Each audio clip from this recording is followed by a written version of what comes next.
The next installment in the Assassin's Creed series may be set in Greece and is already well into development.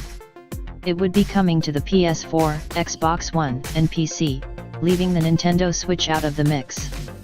According to a report from comicbook.com citing multiple sources linked to Ubisoft, Greece was slated to be a part of 2017's superlative Assassin's Creed Origins, but during development, Ubisoft decided to use the setting in a completely new game.